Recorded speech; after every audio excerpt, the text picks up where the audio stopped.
Hey everybody, I'm Jenny Wilder and I'm the rector here at St. Anne's Episcopal Church. And this is this week's COVID 19 update.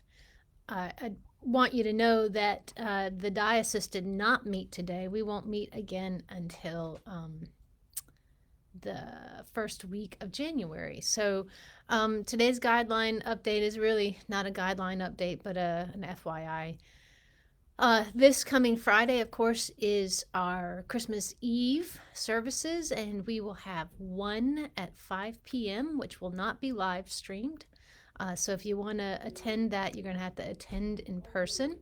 And then our 10:30 Christmas Eve service will be live streamed with the prelude beginning at 10:30. And once the prelude wraps up, then we will go into our worship service.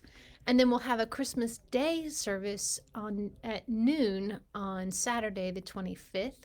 That one will not be live streamed, so if you want to attend, you need to attend in person.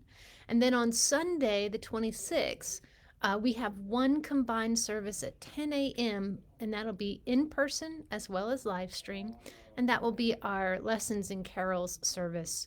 So that's our schedule looking ahead to the week. I did want to give two other points of note. We were talking about going solar by adding solar panels to the church roof. We had contact Eagle Solar Power and Light, and they did a really great presentation. And we went looking for our original building plans to see if the structure of the flat roof could handle the additional weight of the solar panels and the cinder blocks. In the midst of having that conversation, a question came up about how old is our roof and when will it need to be replaced.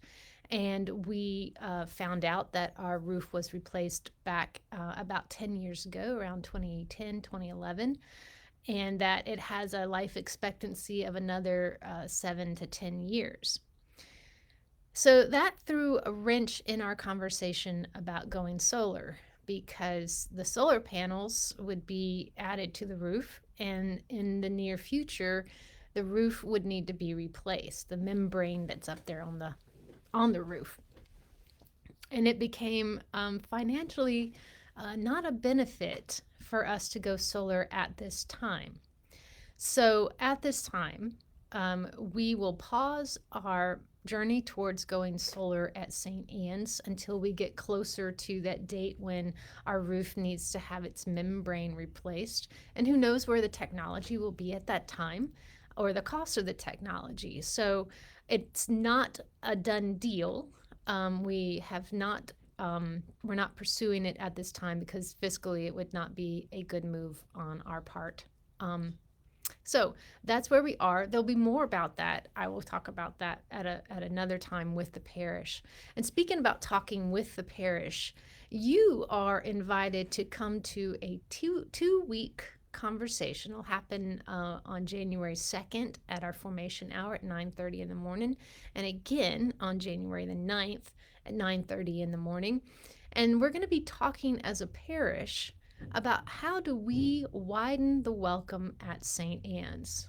This is a topic I brought up during one of my sermons a couple of weeks ago, and I believe that even in the midst of this pandemic, there are ways that we can improve our grounds and our building to help widen the welcome to those who come here for whatever reason, be it as a parishioner or someone meeting at PFLAG or someone coming to check in at You Can Vote or the Dulcimer Orchestra or any myriad of reasons why someone would come onto our property to walk the labyrinth or add food to our blessings box or to retrieve.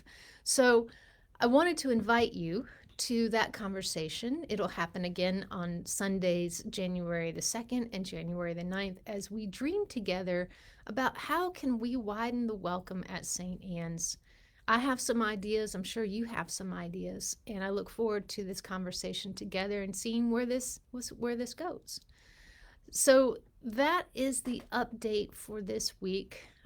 As far as COVID guidelines go, Right now, we're still in this holding pattern of allowing folks to worship, masked, signing in, good hand hygiene, introducing wine back into the Eucharist. I have a feeling that when we get into the new year, depending on how Omicron unfurls in our area, I have a feeling that we may be looking at some reducing some of or increasing some of our restrictions. But that is a crystal ball that I don't have. I trust my bishops and our leadership team. They haven't led us wrong yet, and whatever I know, you will know shortly thereafter. All right, friends, we're in the countdown. I hope and pray that you have made room in your heart to be the manger for our Christ child breaking into this world and into our lives. May God bless you, and I will see you soon. Take care, and God bless.